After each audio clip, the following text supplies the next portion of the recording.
Welcome back, listeners, to the BizBlend podcast with your host, Sana, where bold business meets real world execution. Now, today we are peeling back the curtain on a topic that every founder wants to crack: scaling without sales hires. And listeners, my guest, he's a powerhouse. He's a global sales leader who has scaled three companies past $75 million, dollars, a Forbes contributor, and the brains behind a coaching practice that's helped 10 plus businesses hit seven figures in under 2 years. Yeah. And guess what? All without a traditional sales team. Today, we are talking about how he used a commission only model and a brilliant framework, which is called the four C's of accountability, to scale his firm and help over 1,000 entrepreneurs do the same.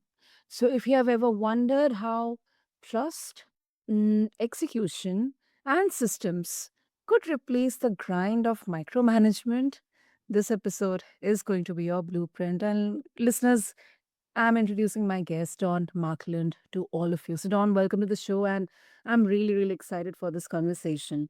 Hey, thank you so much for having me on and for all the work that you do and the content you provide. I think about when I started my very first business, uh, we didn't have podcasts like this. We didn't have, resources like this. We had to go to these things called libraries.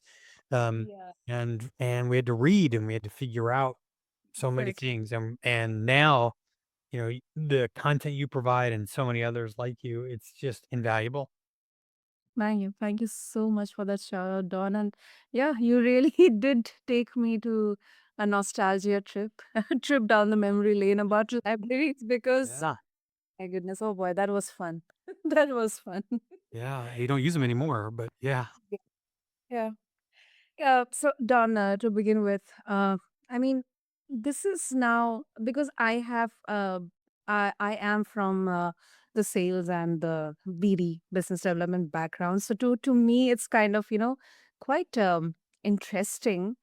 Scaling a seven-figure business coaching firm without hiring a single salesperson, um that really sounds, it's kind of counterintuitive in today's sales heavy startup culture, especially when we talk about startups and companies, early stage companies. So why did you bet on a commission only model instead of going, full blown sales model? Great question to start out with. And I think even before I get to that, and then I will answer that, I come from the same environment of a sales and marketing background, and I fully believe that for any business to grow, you have to really obsess over sales.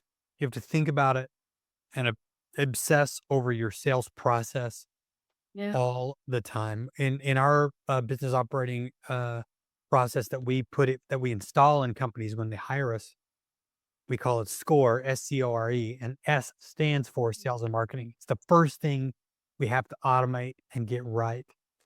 And part of the reason we didn't, hire maybe a traditional sales force was Hmm. because of two things. One is because we're in the business coaching world, which meant I needed a more consultative based approach and a more emotion based approach that you might have in SaaS or in other environments where was my background.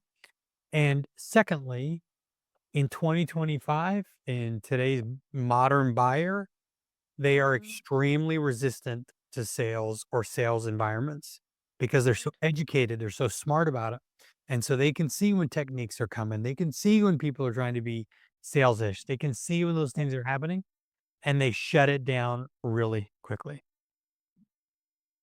I agree with you. I agree with you, especially those, if I remember those, oh my goodness, the cold calls.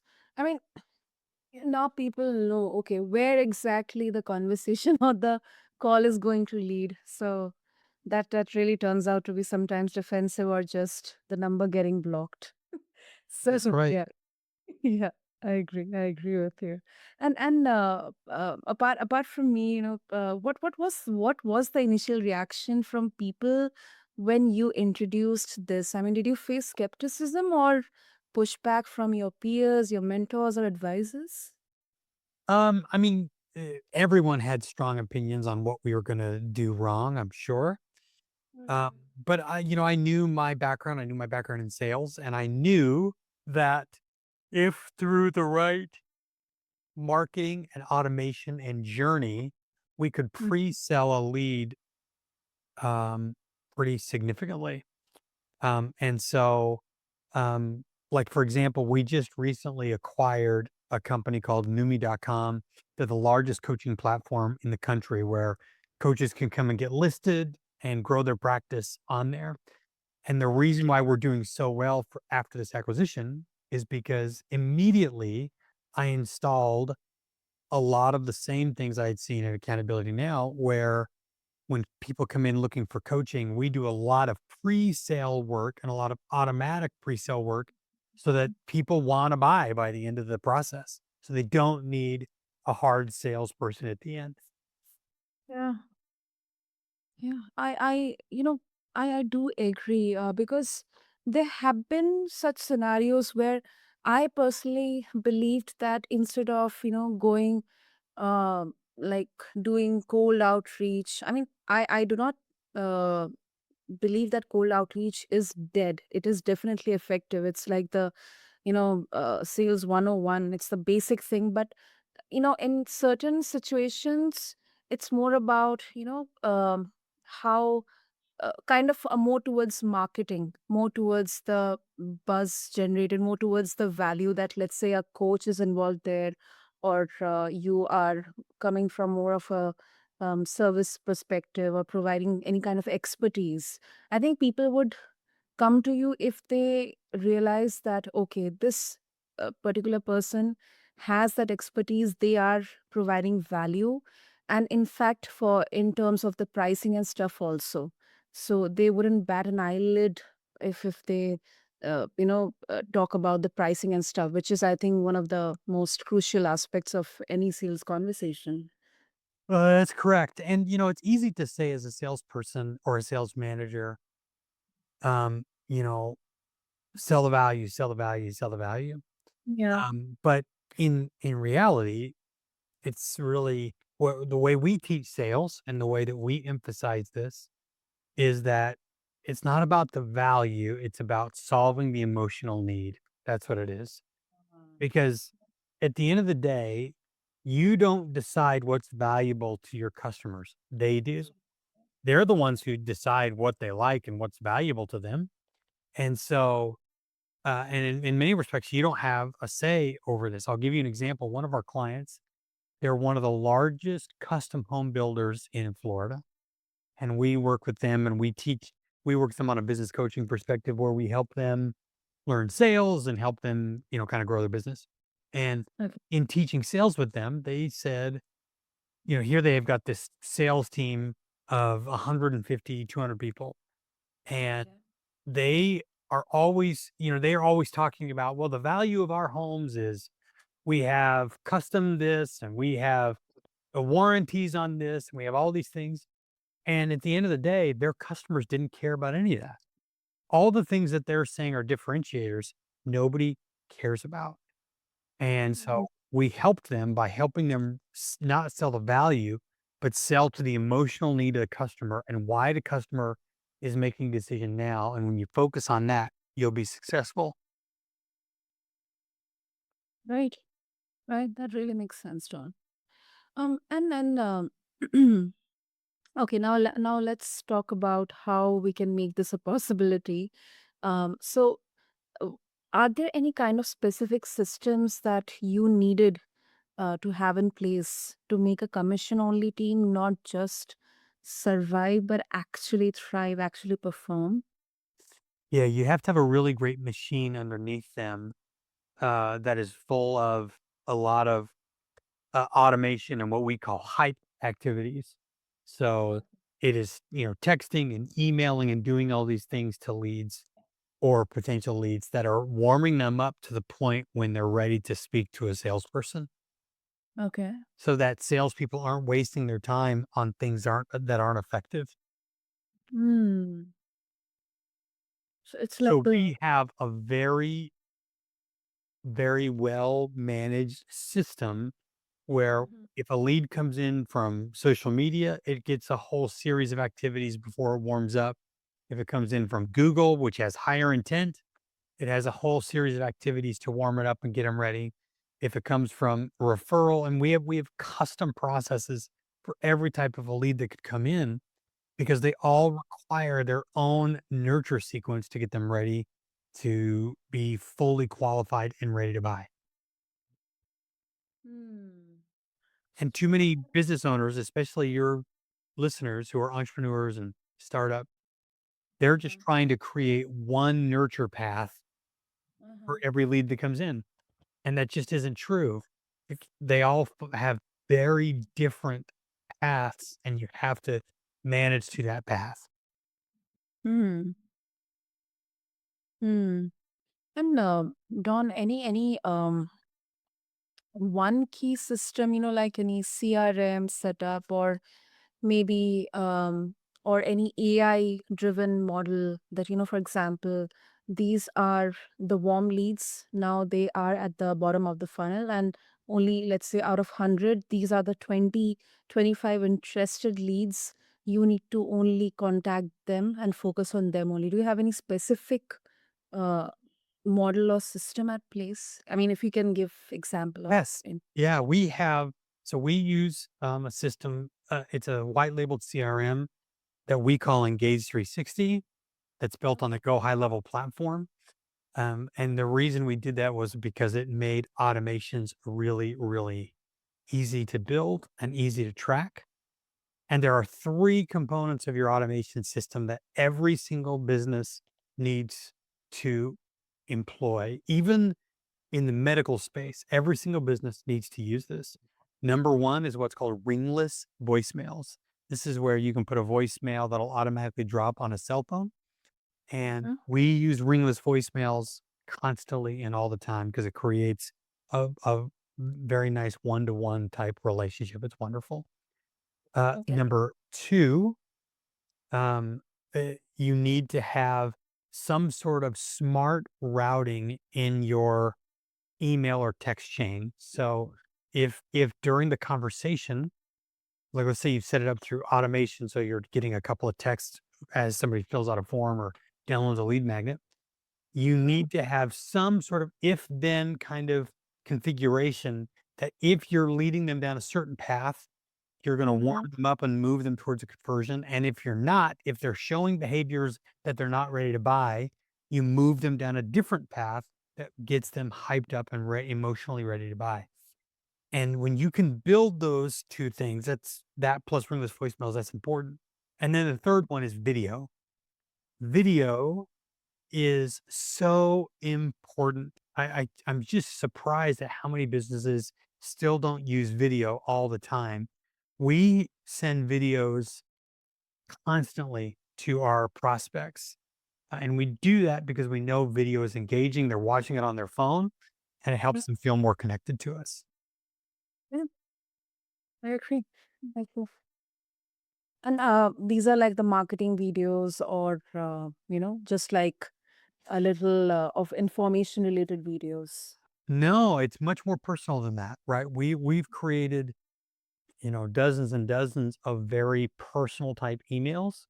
So, Mm. like, Like, if somebody clicks on a lead magnet or if somebody answers a certain question in the text chain, they're going to get a video. They'll get a video from me that just says, "Hey, that's really great that you wanted to hear more about that or that you answered that way. I just wanted to send you this video. Tell you thanks for letting us engage with you." And we're always doing things to just keep them more, I guess, close to our process and get more emotionally ready to buy. absolutely. I think this particular technique gives that human touch, That's which right. need. In a world of AI, it can be hard. And we do use AI for a lot of things, but we don't Mhm. hide it. Too many companies are trying to mask AI and make it look like they don't use AI. And that's a fool's bargain. because if they find out you're using AI, they lose trust immediately. So we actually lean into it and say, "Hey, I'm an AI chatbot, or I'm this, or I'm like," we don't hide it, and we get better engagement. Hmm. I agree with that. I agree with that. Okay, now let's talk about the four C's, of course. So, Don, what are those and how do they actually show up in day to day business? The four C's are because we believe that accountability is kind of everything in managing your team and managing yourself and managing your company. And so, uh, it starts with this idea that we all struggle with our relationship with accountability. And we struggle because we don't really know what accountability really is. We just think we do. And too many leaders are out there saying things like, you need to hold that person accountable and hold that Mm. guy accountable. And they do that, particularly when somebody screws up. And that is not what accountability is. Accountability doesn't just arrive when somebody messes up. Accountability is owning all of your choices, good and bad. And I want somebody to be held just as accountable when they do something well than when they mess up. I want you to say the words to yourself. When you do something really well, when you crush it, when you get a deal or when you grow something, I want you to say to yourself, I'm going to hold myself accountable. And I did a great job. And it'll feel weird because you're not used to holding yourself accountable when you're doing really well. You usually miss that. And so we we do it a little bit differently than we're always trying to get people to one, own all their choices. And then the four C's really breaks down to four simple things to always remind yourself. Number one, critique success, which is do it better every time. Right. So before you pat yourself on the back, always stop and say, how could I do it better? The second one is correct failure. So we encourage risks. We don't punish them.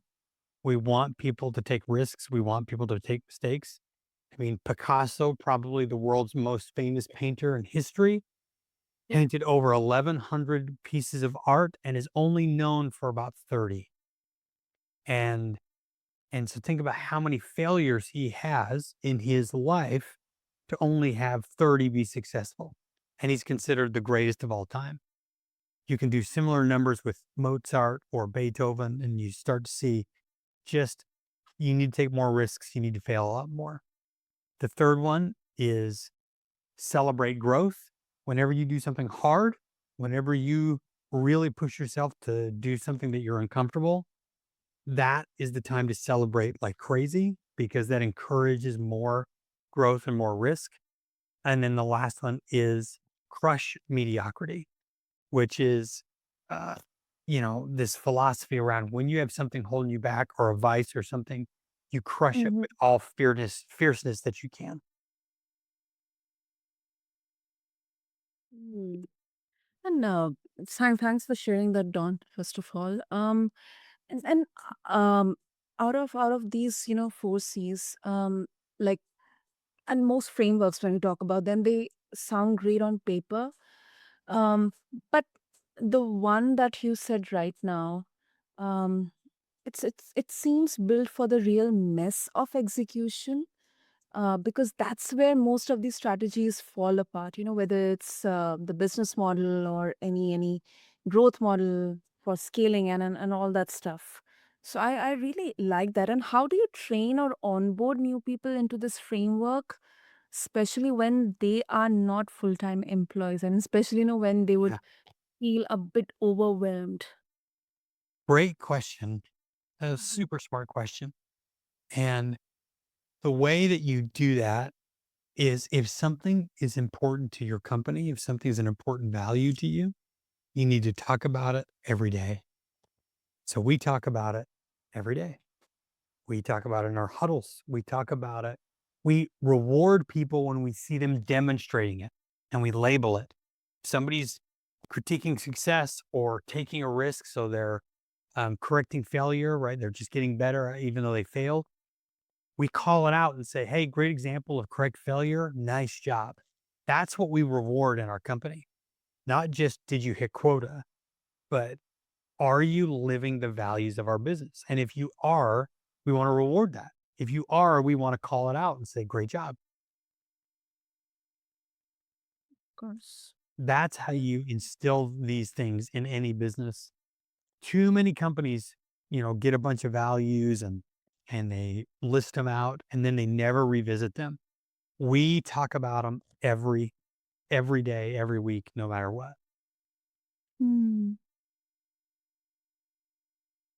That's I think it's something like now it becomes a part of the culture of the entire workforce of That's or the right. company. Yes. And Don, talking about the work and the coaching that you do, especially with entrepreneurs. Now you have the numbers are really impressive. You have helped over 1,000 entrepreneurs replicate this. So from an observation point of view, have you seen any patterns or traits in the ones who succeed with your model versus the ones who could struggle? Another good question, right? It's easy from a coaching perspective to say, the person's got to be ready to learn. In order, I can't change anybody, which is true. At Mm-hmm. the same time, the role of a coach, my job or my company's job, is to get people to learn. And so the biggest pattern that we can't change is they've got to take the first step. They've got to sign up for the call and then say, okay, I want to change my business. I want to change my income. I want to change our trajectory. And Tony Robbins always talks about that's the great 2%. Only 2% of people will make that first step. And this is probably good advice for all of your listeners because many of them have tried working with a business coach or tried those things, and it's struggles because they don't get maybe the results that they wanted. And if you're not getting the results from your business coach, then fire your business coach today. Like exit that relationship instantly because you should see an ROI with your business coach in 90 days guaranteed. It should be helping you, and even if they're getting you to do things you never thought you would do, that's the role of the coach. That's what they're supposed to do, and that's why it's such a great investment. That's bold. That's really bold. Great. So before we wrap up, Don, if our listeners they would like to further connect with you and explore more about the four C's framework and the other, strategies that you apply and the resources that you share, what would be the best way? The best way is we're very active on social media, executivecoach.don. You can find me and follow all of our content there. But then also, if you're trying to either get a business coach or you are wanting to be a coach yourself, come to newme.com and sign up as a coach. You can get a free listing, and which will help you grow your practice. Or you can look at any of our other offers. But every single person can get a free listing today, or you can find any type of coach on there if you need to hire a coach. We're the number one platform in the world. Awesome. That's really great. I'll make sure to have all the links in the show notes. And Don, thank you for this masterclass, whether it's sales or it's the way of doing business or, talking about the culture. This was really a very, very crucial conversation. So thank you so much. Thank you so much. I appreciate it. And to all the listeners out there, if you have ever felt like the only way to grow, is to grind harder, this episode, I believe, is your permission to rethink it all because execution doesn't need to mean exhaustion. Trust and accountability can be your biggest levers. Thank you so much for being here. Thank you so much for tuning into BizBlend. Do make sure to check out all the resources provided by Dawn. I'll have all the links in the show notes. Until then, I'm your host, Sana. Keep blending brilliance with bold moves. Thank you.